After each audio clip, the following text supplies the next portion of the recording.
Hey guys, it's Roderick. I'm here with Interview with the Vampire, Season 2, Episodes 7 and 8. So I decided to combine these last two episodes because they really serve as bookends and so many great things happened and it's a whole kiki. So we wanted to really bundle these together. So first, before we get into the delving, to get into like the details of the review, let's do some high level stuff first. So if you're new to this channel, this is where we talk about comic books, television shows, films, all with the eye towards directing, acting, and screenwriting. So from a 50,000 feet above kind of look at this season, this was fantastic. Like I said in the previous video, I know I kind of had my skepticisms or my doubts earlier, like starting on, but they quickly were dissipated. I think that this season really outdid the first season, which was nearly impossible to do.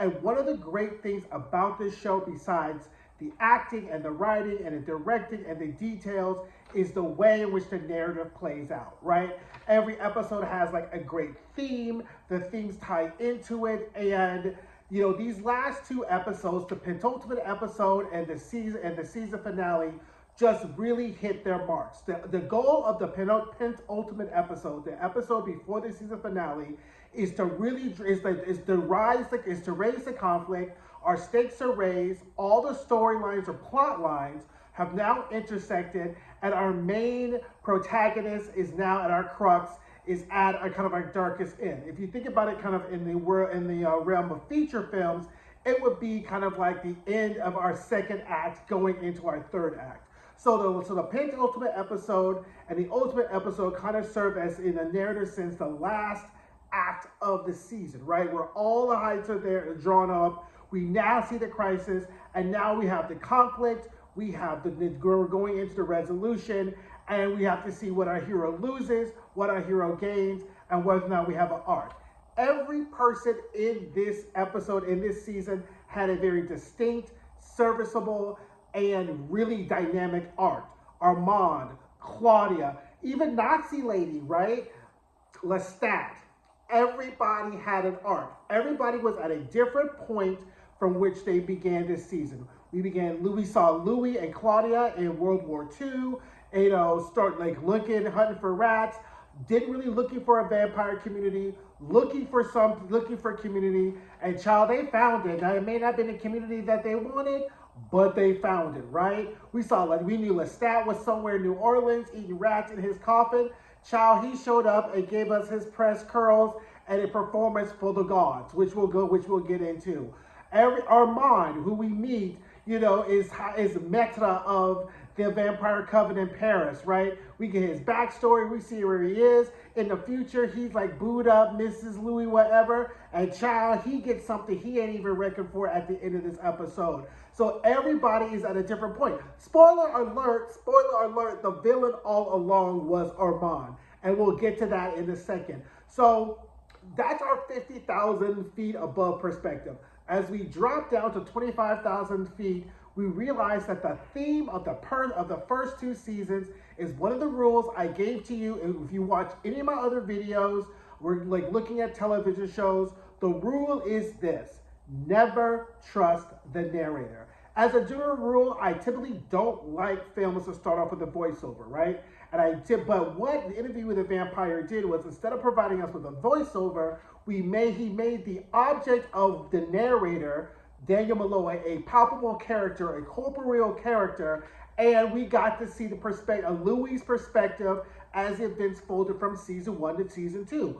Only for us to find out, as we were delving into season 2, that maybe things weren't really as Louis remembered them, and maybe Louis' perspective on some things may have been skewed. As I was saying all along, Louis was really needed to sack up a lot of times.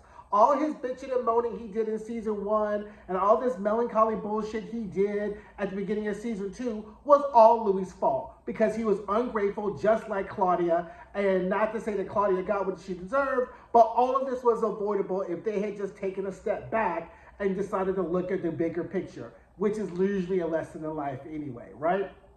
So let's drop our plane down a little bit more to 10,000 feet, and let's just start off where we are. Now, when we last the last episode, we pretty much had got the order that Armand was full of shit. But we're like, oh, poor Armand, he got bullied into it, whatever, because they done snatched Louis, then snatched Claudia, and then snatched Nazi lady. Which why they decided to come back to Paris after all the stuff they went through was beyond me. But anyway, so they done got snatched up, and episode 7 starts off with them being snatched up, and they're about to be on trial. Okay, and not only on trial, Lestat is underneath in the stage about to come up for his grand reveal, right?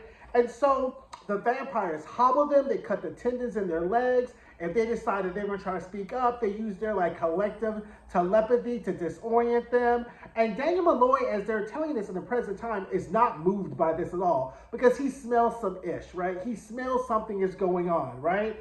So then finally Lestat makes his grand appearance because Louis, like the entire time in which he was like thinking he's about to die, he's like, he's coming, he's coming. I was like, of course he came. And Lestat comes and makes this grand entrance, and Lestat and Sebastian put on this performance that has been rehearsed of how they're about to try Louis, Claudia, and the Nazi lady, right? And Lestat like does a master class in gaslighting as we're looking in episode 7. You know, he's talking really pointing at Louis was the one who pursued him. Louis was the one who really broke his heart, you know, and really goes into how he really didn't want to make Claudia, and it was Louis begging for this. And as we're watching episode 7, I'm like, you know, you get high-key salty. Like, how can Lestat sit here and gaslight us? We knew you the one to pursue. Maybe not, right? Because what we saw earlier in the season was we realized that so much of Louis' memories have been altered or whatever by Armand. So then I was like, okay, fine. So then, you know, and Lestat is really doing it. Like, he goes and lets a human taste his loneliness. There's some disgruntled person in the crowd who throws out the F word, and he reads him for filth for all his trifling treasonous ways. And, you know, Lestat goes in to say that Claudia was a defect. Making Claudia was a mistake because she could never get out of her, as she was a child who would grow older, and that would literally drive her crazy. But Louis just wanted something to cling on to because what he had for Lestat was not enough, because what Louis really wanted at that time was something to fill the void of his former human life, of which he could no longer get. And he just couldn't just decide to just settle in the fact he was no longer going to be human, be booed up with Lestat, let Claudia just die in a fire, and just go on their merry way. Create a little vampire, other people who were grown, and make that your family. You never pull this child out the fire and make her your like daughter or whatever. So I was just like, okay. So then, you know, and then when we get is Lestat's apology. Lestat really does apologize to Louis for the fight in which they had where he dropped him in the middle of the ground and broke and hobbled him. And then Claudia gets mad because she's like, here we go with this bullshit all again, with him coming in, him hurting you, and me picking up the pieces. And Louis kind of like, girl, don't you see we have bigger fish to fry than you trying to be salty? And Claudia's thing was like, she's never had a place in anyone's heart like the way Louis has a place in Lestat's heart. And it really comes like from a sense of jealousy. And I was just like, okay. So we get to the trial. It's all set up. We get to the end, and the verdict is guilty for Claudia, guilty for Nazi lady. Verdict, you know, sentence is death. And then we get to Louis, and the thing stops, right? And then I was like, and then finally the crowd stops, and then all of a sudden they say banishment, and then Sebastian's like, banishment. And then I was like, so when I first watched this episode, right, I was like, oh, Lestat saved him. But we find out that it was, from Louis' perspective, Armand who saved him, who used all his strength, all his energy, and got him banished and stopped him from getting banished, right? So that was like, oh, okay, maybe Armand isn't as trash as he was, because he was all trapped and whatever. And then, they killed Claudia and Nazi lady, right? And then it was like, oops, and literally the last thing Claudia sees is Lestat's face, and you really do see regret, because it's like Maker and like Vampire Child and whatever, and, you know, they take Louis, put him in a coffin, bury him under gravel so he can't really move, and then put him in like the thing with the coffin, scratch his name on it, and it's like Murder, She Wrote, right? So episode 7 ends, right? And I'm just kind of like, okay, what are we going to do? What's going to happen? Louis like underground. Now we get to episode 8, and here I'm thinking, because I never read the books, I watched the movie. Child, everything that we saw in episode 7 got turned upside down in episode 8. So as I said, the villain is really Armand. So we start episode 8 with Louis underground, starving to death under the rocks. Armand is has been demoted. Sebastian's the H vampire, the HVIC, the head vampire in charge, doing whatever. Claudia is ashes. She's gone or whatever. And Malloy's like typing as he's doing this, and he's getting like messages from the Talamasca guy being like, ask this question, ask that question, ask this question. And he's going on. So then finally we find out that somehow Armand decides, saves Louis. We waste the vampires to sleep, pull Louis out this coffin, opens it up, puts some blood in there. Louis escapes, okay? So then Louis escapes to a graveyard, kills this poor little graveyard person, and starts plotting his escape, right? So he's plotting his escape and what his revenge. It's like very Vampire Kill Billy, because as he's like mountain bodies in this crypt, he's all like plotting how he's going to get in and just burn them all down, which is the fire we kind of saw like foreshadowed earlier in this season. So Louis like getting gasoline. He's like robbing people, robbing bikes, getting gasoline, doing whatever. So eventually he goes to the theater while they're asleep and just burns the whole place down. He gets everybody except for Sebastian and then the two vampire chicks. They escape. But he got something for the two vampire chicks because then, he had tied something on the gas thing and he just lit that on fire and then like their whole things blew up. Sebastian, he's taunting him in the tunnels. He's like, come to me, and telling him what his real name was, like letting this tea out that Sebastian had like a small penis. He's like, come to me, like Sebastian's maker didn't want him. Come to me. Finally, Sebastian's like, okay, I'll come to you. I got you, whatever. Sebastian pops up out that little manhole and Louis just cuts his head off and kicks it and lights his cigarette and goes on, right? So then we're thinking, well, okay, right? Okay, now we get our next Kill Bill himself, Lestat. So then Louis comes down with Armand, right? And Armand's like, come earlier because Armand was like, you got to get out of Paris, you got to escape. Armand's like, I need to go through my Kill Bill checklist, right? So finally they go find Lestat, who's in his maker's old room where Lestat used to be held at, and whatever. And I guess the maker had them categorized by hair color, whatever. But we keep on going. And Lestat is just having like a genuine kind of like trip down memory lane. So Louis comes down ready for a whole smoke and fire session with Lestat. And Lestat's like, now how this is going to turn out, right? So if you came down here to try to fight with me, you will be buried in this crypt because you can't beat me, right? I got the blood of my maker. I got the blood of Akasha, parentheses, shout out to Queen of the Damned. He's like, so you ain't going to fight me. So then Armand's like, well, we'll both fight you together. He's like, y'all both can get buried down this motherfucker together, right? So then he was like, so, whatever. And so then Louis like, I just want you to know what it looks like because I'm leaving you. He does the whole, I'm leaving you, like the whole Cher song, I found someone.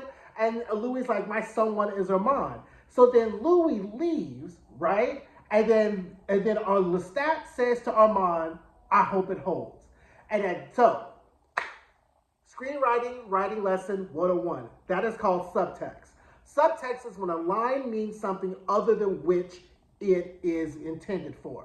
So the line says, I hope it holds. On the surface, you would think that means you hope their love holds. You hope their relationship holds. But what we really find out is what that means is Armand has been altering Louis' mind and memories since they met, right? How do you say this, Roderick? We'll get to this. So Stott's like, fine, I hope it's whole. Bye. So then they go off in the fairy tale world in the present, and now they're back and they're all on the couch booed up. So then Rashid comes in with a newspaper with the envelope. And I'm like, oh, Rashid, we're just bold, just acting like we're Talamasca, whatever. So Malloy pulls out the envelope, right?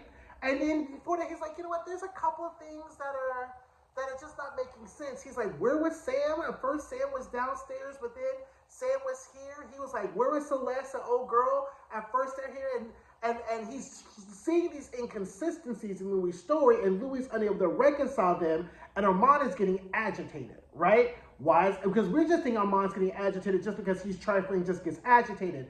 Child Malloy puts out the envelope, and it's a copy of their trial with notes on it. And he was like, now where was Armand again?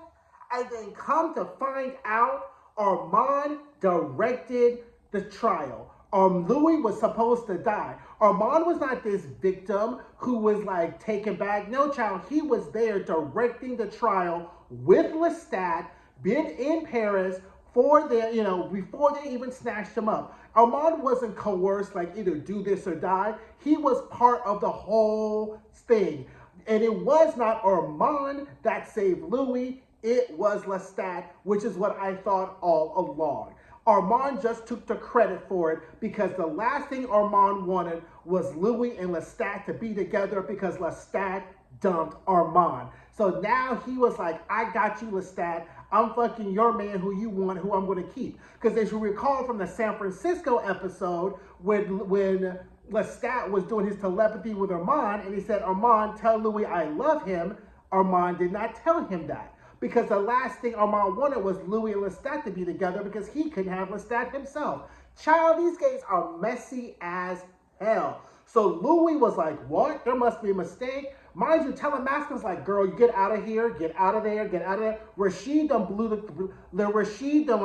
coop. He's gone. And then Louis and Armand have full-on Ike and Tina Turner as domestics in the other room. Like, I don't know if you thought a bomb, with the way the scene was set up, you thought a bomb went off? Nah, Louis done pushed Armand all the way up in the wall. Like, when I come back, I want your shit out of here. He tells him, do not touch him. Do not touch Daniel. Do not, whatever. He's like, look, I'll give you $10 million, lights the laptop on fire, and we leave. And I was like, girl. So Armand the entire time was the villain. All he was doing was staying with Louis to keep him from Lestat, right? And when he found out what had happened to Lestat, he knew Lestat wasn't dead because he probably was in telepathic communication with him the entire time. So all he did was just keep Louis and Lestat apart because he's a hateful ass, hating, messy ass gay, right? And I was like, oh, the girls. But we're not done, right? So we get back to a little further back in time now, right? Armand's gone, whatever, and Louis like traveling. He decides that he's gonna go to New Orleans, right? So he's in New Orleans. He goes to their old house, and he sees this like sketchy vampire like hanging out in the street, snatching rats. I was like, oh, just how Louis used to snatch rats. So anyway, he kind of like follows a little sketchy vampire, and it's like a hurricane coming. I forget what hurricane it was. But anyway, one of the, New Orleans hurricanes coming, and you get this fantastic scene of the interior of this old house and this hurricane that is brewing and this storm that is brewing, the kind of metaphorical storm that has been a love affair as they're standing in this space, and Louis comes face to face with Lestat, who's practicing piano via Siri in some cardboard box like a hobo, and Louis comes and Louis apologizes. He goes, I'm sorry for not valuing the dark gift. I'm sorry for just really for all the shit I said Louis was. Being ungrateful, for being pissy, for being just bitchy all the time, for not valuing the relationship they have. And they sit there and they have this embrace all the while while this storm is brewing. And I was like, yes! Because I'm just, Lestat and Louis, fabulous.